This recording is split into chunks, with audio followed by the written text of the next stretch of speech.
Hey guys, how's it going? Tom Greenwood here. This is Everyman Carpentry.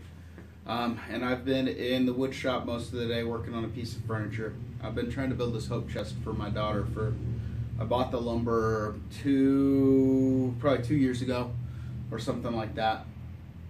And I'm working on it, you know what I mean? Like, I want it to be really nice and really well done, and it's not as nice as I want it to be. You know what I mean? Like, I want it to be absolutely perfect and flawless, and my craftsmanship isn't to a level where it's absolutely perfect and flawless, and my tools aren't to a level where they're absolutely perfect and flawless, you know? And it's really frustrating to me because there's errors. Like, I'm not able to work for continuous days in a row, so there's like rust that builds up on my skill set. My errors compound. I don't know, it's hard, you know what I mean? It's really hard to do woodworking. To do carpentry is not easy. It takes a lot of time and a lot of mistakes and a lot of practice just to be, I don't know, mediocre, just to be average.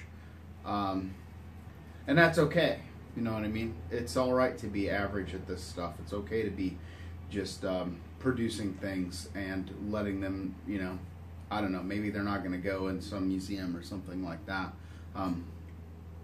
It's okay to be just an average guy doing this stuff, or an average woman, average person, whatever. But that doesn't excuse me from trying to get the most I can out of every single tool that I have in the shop. You know, a lot of them are old and just sloppy, or they're not really like cabinetry grade tools. That's no reason for me to not absolutely push myself to the max of my skill set. And another thing that happens when you do, I learned this in my martial arts practice, but when you do something long enough, you get good. And before you get to like your next plateau, like before I would ever get to whatever the next plateau was, I always just wondered, like, do I even know what I'm doing? Do I know anything at all about this? And that means like that you're getting better, you know? When you see your mistakes everywhere and you're just trying your hardest and it just feels like it's not going anywhere, usually that tends to be a good sign that things are coming along. And all that stuff builds up over time, you know what I mean? Like, I'm not as good as I want to be. I may never be as good as I want to be, but I'm better than I was a year ago. I'm better than I was when I started by a mile. And everything's cumulative, you know? And as I put the effort into doing this thing, I get better at it, but I also get better.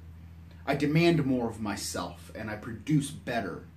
And that is growth, you know what I mean? And that's like, when I talk about skill mastery as self-mastery, it's that demand for a better product, a better outcome, a better thing that you're making, a higher grade of whatever it is. That pushing is what makes us better. It's not like having all the perfect tools and all the perfect material and all the time in the whole world to do it. It's getting it done in the time that you have, doing the best that you can, and then building another one, and then going to another one, and then going to another one, you know? And eventually, like, I started out with, I don't know, like nothing. Like, I don't know, a hammer or something like that, and a belief that I could do it.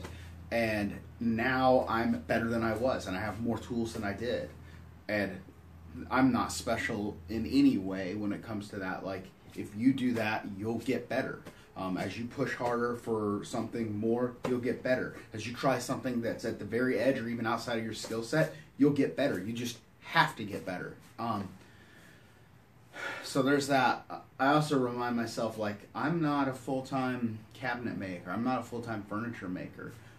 Most of my work is working on people's houses. I hardly ever do any work for people, cabinetry, woodwork for people. So I'm a hobbyist, and I have to accept the limitations of that. You know what I mean? That there are limitations anyway. And keep going at it anyway, because